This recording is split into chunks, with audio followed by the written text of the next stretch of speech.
सबसे पहली बात तो ये है कि संभल की चंडोसी की जो जामा मस्जिद है वो कोई 50 साल 100 साल नहीं बल्कि 200-250 साल पुरानी मस्जिद है, उससे ज़्यादा है। वहाँ पर कोर्ट की तरफ से बगैर मस्जिद के जिम्मेदारों को कमेटी को सुने उन्होंने एक एक्स पार्टी ऑर्डर पास कर दिया, वो गलत है। दूसरा ये है कि एक बार तो आपने गलत ऑर्डर दिया, सर्वे हो गया। दूसरा सर्वे जबकि आपने किसी को इत्तला नहीं दी।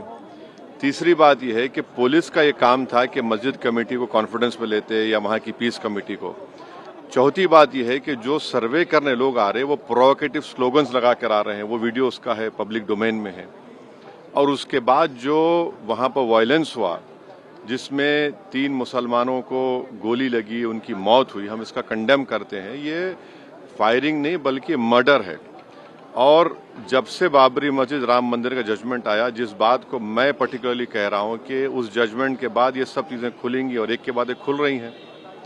एएसआई प्रोटेक्टेड मॉन्यूमेंट सब बातें कर रहे हैं, क्या एएसआई के कानून में नहीं है कि आप उसका रिलीजियस नेचर चेंज नहीं, कैरेक्टर चेंज नहीं कर सकते?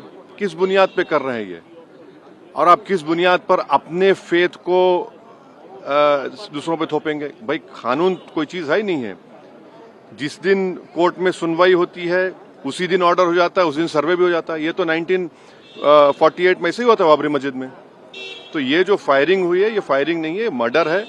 और जो भी ऑफिसर्स इन्वॉल्व है उनको सस्पेंड करना चाहिए और एक सिटिंग हाई कोर्ट जज से उसकी इंक्वायरी होनी चाहिए। ये सरासर गलत है, जुल्म हो रहा है वहां पर तो संभल में। वहाँ के सांसद पे एफआईआर दर्ज कर दिया गया। आप जिस पे चाहे कर लीजिए भाई, जिस पे भी चाहे कर लीजिए, जज आप, जूरी आप, सब आप, तो बचेगा क्या फिर? अब सर जेपीसी में आप लोगों ने समय मांगा है, क्या कहेंगे? जी, जैसा अभी आपने हमारे डेलीगेशन तरफ से बोला गया है, मैं उसको रिपीट करना नहीं चाहता। मगर स्पीकर साहब ने बड़ी इत्मीनान से हमारी पूरी जितने मेंबर्स 11 नॉन बीजेपी एमपीज गए थे उनकी बात को सुना। वो बोले कि इसके ऊपर कंसिडर करेंगे और हमको उम्मीद है कि ऑनरेबल स्पीकर साहब इसका टेन्योर बढ़ाएंगे। क्योंकि आप देखिए बंगाल नहीं गई कमेटी, बिहार हम लोग नहीं गए, उत्तर प्रदेश में शिया वक्फ की प्रॉपर्टीज को हमने नहीं देखा। तो ऐसे कई, दिल्ली के मंत्री को बुलाना है, ऐसे कई स्टेट्स है जहां पर कमेटी को जाना चाहिए। वो स्टेक होल्डर्स हैं, उनकी बात को सुनना बहुत जरूरी है।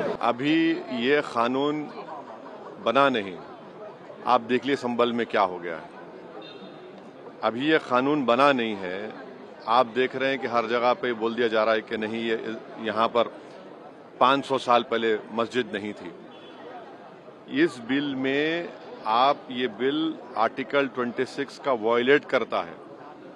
ये संविधान के फंडामेंटल राइट का 26 का ग्रेव वायलेशन है। ये बिल कलेक्टर को इतने पावर्स दे रहा है कि कलेक्टर तय करेगा कि कौन सी वक्फ प्रॉपर्टी है नहीं है। ये कैसे होगा? कलेक्टर कैसा जज होगा अपने ही केस में? तीसरा, आप किस बुनियाद पर इस बिल में आप नॉन मुस्लिम को मेंबर बना रहे हैं? जितने धर्म की बुनियाद पर, चाहे वो हिंदू धर्म के एंडोमेंट बोर्ड्स हो, चाहे दिल्ली का एसजीपीसी हो या उसका एक्ट हो, या क्रिश्चियंस के जो भी उनके धर्म के संस्थान हैं, वहां पर तो कोई उसी धर्म का आदमी मेंबर बनता है। आप तो कंपलसरी स्टेट वक्फ बोर्ड में जहां पर 11 मुसलमान बनते थे वहां पर आप मेजॉरिटी नॉन मुस्लिम बनाना चाह रहे हैं। सेंट्रल वक्फ काउंसिल में मेजॉरिटी ऑफ नॉन मुस्लिम बनाना चाह रहे हैं। क्यों करना चाह रहे हैं आप? ये क्या मकसद है आपका? कलेक्टर को इतना पावर दे रहे हैं। तो ये आर्टिकल 26 का ग्रेव वायलेशन है और इसीलिए वक्फ को बचाने के लिए नहीं लाया जा रहा है। ये वक्फ को खत्म करने के लिए, और वक्फ बोर्ड को सिर्फ एक पोस्ट ऑफिस बना के रखना चाह रहे हैं।